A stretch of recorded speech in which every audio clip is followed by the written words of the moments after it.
ሰላም የተወደዳችሁና የተከበራችሁ ውድ ወዳጆቼ እንደምን አላችሁ? እንደምን ሰነበታችሁ? እግዚአብሔር ይመስገን እኛ በጣም ደህና ነን። ዛሬ ደግሞ አንድ ጥሩ የሆነ ነገር ወደ እናንተ አደርስላችኋለሁ ማለት ነው። ይህንን የሚመለከተው ሰው ቢኖር የመጀመሪያው ምንድነው? በፍቅር የተጎዳ ፍቅረኛውን ያጣ ፍቅረኛሽን ያጣሽ በጉልበተኛ ወንድ ፍቅረኛህን የተነጠቅ ገንዘብ ባለው ሰው ፍቅረኛሽን የተነጠቅሽ ወይም ደግሞ በጓደኛሽ መስላ ፍቅረኛሽን የወሰደችብሽ ጓደኛ መስሎ ፍቅረኛን የወሰደብህ ሰው ብቻ ነው የምትጠቀመው። ይሄ እውነት ሲሆን በእርግጠኝነት ይሰራል። ዝም ብሎ በዘፈቀደ ግን ሁለቱን ሰዎች ብቻ ለመጉዳት ተብሎ ከታሰበ አይሆንም ማለት ነው። ስለዚህ ይህንን ከማድረጋችሁ በፊት ማድረግ ያለባችሁ ነገር ምንድነው? የፍቅረኛሞቹን ስም መያዝ ነው። ያ ማለት ተጎጁ ሳይሆን እነዛኞቹ ማለት ነው። የሴቷን ሙሉ ስም የወንዱን ሙሉ ስም ትይዙና ወረቀት ላይ ትጽፋላችሁ ማለት ነው። ከዛ በኋላ አሁን ከዚህ ከቪዲዮ ቀጥዬ ከድምጽ በኋላ ቀጥዬ የማስገባላችሁ ወይም ደግሞ በቪዲዮ መጨረሻ ላይ የማስቀምጥላችሁን ጠልሰም እዛ ልሙጥ ወረቀት ላይ በቀይ እስክሪብቶ ትስላላችሁ ማለት ነው። ከዚያ በኋላ ይህንን ካደረጋችሁ በኋላ ወረቀቱን 3 ጊዜ ታጥፉታላችሁ።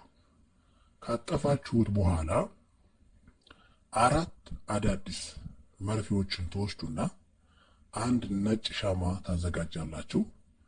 እዛ ነጩ ሻማ ላይ መርፌዎቹን በመስቀለኛ ትበሷቸዋላችሁ ማለት ነው። መስቀለኛ ይሆናል ማለት ነው። አንዱን በአንድ ሳይድ፣ አንዱን በግራ ሳይድ፣ አንዱን በቀኝ ሳይድ።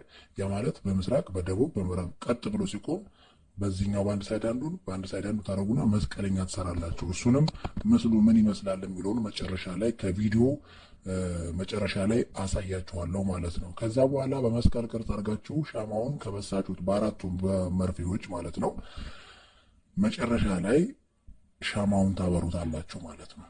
ሻማውን ካበራችሁት በኋላ ልክ ምን ትላላችሁ? በዚያ ሰዓት ከምድር ዳርቻ ሆነው ሰላምታ የሚሰጠውን ሰው ምኞቱ ሁሉ ምራ ብላችሁ እዛ ላይ ታወራላችሁ ማለት ነው። ይሄ በጣም ነው የሚሰራው። ለተበደለ ሰው ለተከፋ ሰው ነው የሚመራው፣ ወይም ለተጎዳ ሰው ነው እንጂ ዝም ብላችሁ ከመሬት ተነስታችሁ ብታደርጉ ግን አይሆንም።